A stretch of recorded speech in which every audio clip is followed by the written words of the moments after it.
At 2:07 a.m., my phone vibrated on the nightstand like it was afraid of the dark. I remember staring at the ceiling, counting reasons not to answer. Unknown number. Wrong hour. Wrong everything. Then the vibration came again, longer this time, more desperate, like someone knocking on the door of my sleep. When I answered, I didn't say hello. I just listened. There was breathing on the other end, uneven, panicked, the kind that comes from holding back tears for too long. Then a soft, broken voice whispered, "Can you come over and be with me?" In that moment, I didn't know her name, her face, or her story, but I knew this call wasn't accidental in the way people think accidents are. I told her gently that she had the wrong number. I expected an apology and a quick hang-up. Instead, there was silence, followed by a shaky laugh that sounded more like surrender. "I know," she said. "I realized as soon as you picked up. But please, don't hang up yet." I checked the clock again, as if time itself might explain what was happening. I asked if she was okay. She said she didn't know how to answer that question anymore. Then she said my name. Perfectly. Like she'd said it 100 times before. My chest tightened.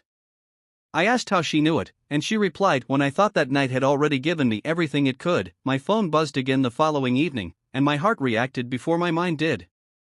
Same number. I stared at it longer this time, realizing the fear wasn't of danger anymore, it was of meaning. I answered, and before I could speak, she said my name again, this time steadier, like she had practiced saying it out loud all day. "I didn't mean to bother you," she said, "but you're the only person who knows what last night felt like." That sentence alone pulled me right back into the quiet room with the dim lamp and the sound of her breathing finally slowing down. We met in daylight this time, at a small cafe that smelled like burnt coffee and fresh beginnings. She looked different in the sun, still tired, but real, like someone who had survived something invisible. Lena told me she almost didn't come, that she had sat on her bed arguing with herself, wondering if the courage she felt at night would disappear with the morning. She admitted she was afraid that if she talked about it too much, the fear would come back stronger. I told her that fear doesn't disappear when ignored, it just learns how to wait. That's when she looked at me with a kind of gratitude that felt heavier than words. She opened up slowly, like someone testing ice before stepping onto it. She spoke about the relationship she had escaped, how it didn't start cruel, how control often wears the mask of care. She described nights when her phone felt like a lifeline and a threat at the same time, how silence could feel like abandonment and noise could feel like danger. I listened, realizing how easily pain hides behind normal conversations, how many people walk past each other every day carrying storms no one can see. There were setbacks. Nights when she'd text instead of call, just to say she was struggling. Days when she canceled plans because getting out of bed felt like climbing a mountain with no peak. I learned that helping someone doesn't mean fixing them. It means staying when it would be easier to walk away. I learned to ask, "What do you need right now?" instead of offering answers she wasn't ready for. Sometimes she needed company. Sometimes she needed space. Sometimes she just needed to know that if she reached out, someone would answer. One evening, months later, she confessed something that stayed with me. She said, "That wrong call saved me, but not because you came over. It saved me because someone answered without asking why first." I realized then that the hardest moments in life aren't always loud or dramatic. Sometimes they come quietly, disguised as mistakes, testing whether we'll choose comfort over inconvenience. Lena began rebuilding her life piece by piece. She found her voice again, learned to sit with quiet without letting it swallow her. I watched her grow stronger in ways that didn't seek attention, setting boundaries, saying no, choosing herself without guilt. And in her growth, I saw my own reflection change too. I became more patient, more present, more aware of how fragile and powerful human connection can be. That wrong call didn't turn into a fairy tale. It turned into something better, two people learning that kindness doesn't require history, and support doesn't need perfection. It taught me that sometimes, the universe doesn't shout its lessons. Sometimes it whispers at 2 a.m., hoping you'll be brave enough to listen. Where things would settle, where the story would quietly fade into something calm and ordinary. I was wrong.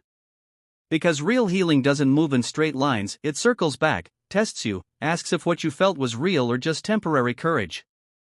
One night, weeks after Lena seemed stronger, my phone rang again at 2 a.m. Same vibration.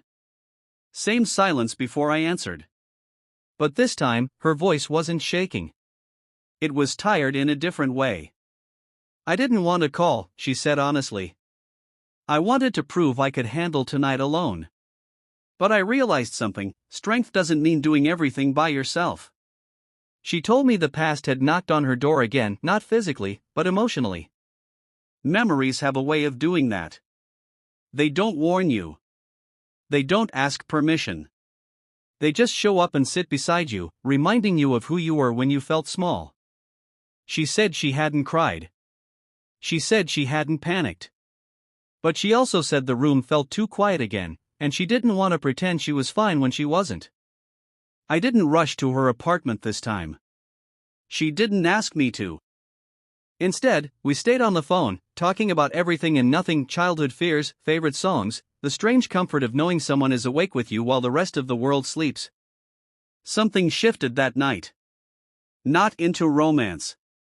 Not into dependency. But into trust. The kind that feels steady, not urgent.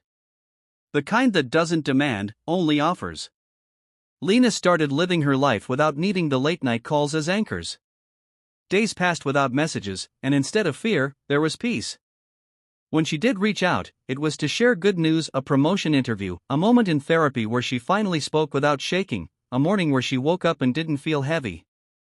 Months later, we sat on a park bench as the sun went down, the city humming around us. She looked at me and said, "You know what scares me now?" I asked what. She smiled softly. That I might forget how bad it once was, and stop answering when someone else calls. That's when I understood the real reason that wrong call happened. It wasn't just for her. It was for both of us. To teach us that empathy isn't something you schedule. It arrives unannounced and asks what kind of person you want to be. We didn't promise forever. We didn't label what we were. Life kept moving, as it always does. But we carried something forward: a quiet awareness that people are fighting battles you'll never see, and sometimes all it takes to change a night, a life, or a future is answering a call you almost ignored. And if there's one thing I learned from that wrong call at 2 a.m., it's this: being there for someone doesn't always mean showing up at their door. Sometimes it just means staying on the line long enough for them to remember they're not alone. Time has a strange way of proving what moments truly matter. A year passed after that night on the park bench, and the memory of the wrong call didn't fade. It softened, like a scar that no longer hurts but still reminds you what you survived. Lena and I didn't talk every day anymore. Sometimes weeks slipped by in silence, the healthy kind, the kind that doesn't ache. But there was an unspoken understanding between us, like a light left on in another room. You don't see it all the time, but you know it's there if you need it. One evening, much earlier than midnight, my phone rang while the sun was still up. It startled me more than any 2 a.m. call ever had. It was Lena. Her voice was bright, almost unfamiliar in its confidence. She told me she had moved into a new place, one filled with windows and noise and life. She said she slept with the lights off now. She laughed when she said it, like it was a victory medal no one else could see. Then she paused and added, "I wanted you to be the first to know. Not because I need you, but because you mattered." That sentence stayed with me long after the